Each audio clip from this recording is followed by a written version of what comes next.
ఆధారంగానే ఓట్లేస్తున్నారు ఉమ్, మన దగ్గర. ఉమ్, స్థానిక మేనిఫెస్టో ఆధారం చేసుకున్నప్పుడు జాతీయ అంశాలు చర్చకి రావు.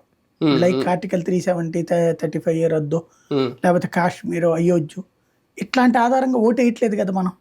ఉమ్, జగన్ మంచోడా కాదా, ఉమ్, చంద్రబాబు నాయుడు విజనా కాదా, ఉమ్. దీని చుట్టూ ఓట్లేస్తున్న వల్ల మనం మోడీ కాన్సెప్ట్తో చర్చించట్లేదు. ఎవరికైనా 5 ఏళ్ల సమయం ఉంటుంది, ఏ పార్టీకైనా, ప్రతిపక్షంలో ఉన్న వాళ్ళకి.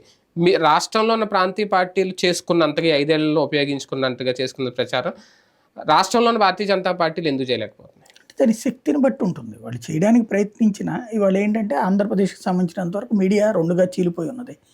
అయితే వైసీపీ లేకపోతే టీడీపీ. వాళ్ళకి స్పేస్ లేదు. చేయడం అయితే బోల్డని పనులు చేశారు వాళ్ళు. కార్యక్రమాలు నిరంతరం చేస్తూనే ఉన్నారు. నన్ను అడిగితే ఒకప్పుడు చంద్రబాబు నాయుడు ఎన్ని కార్యక్రమాలు చేస్తాడు, రోజు పొద్దున్న లేచిన దగ్గర నుండి వీడియో కాన్ఫరెన్స్, టెలికాన్ఫరెన్స్, అట్లా రకరకాల మీటింగులు పెట్టి, సభలు పెట్టి, అవి పెట్టి, ఇవి పెట్టి, ఆ కమిటీలని ఈ కమిటీలని కడిగి పడేస్తాడు, తోంబడేస్తాడు ఆయన.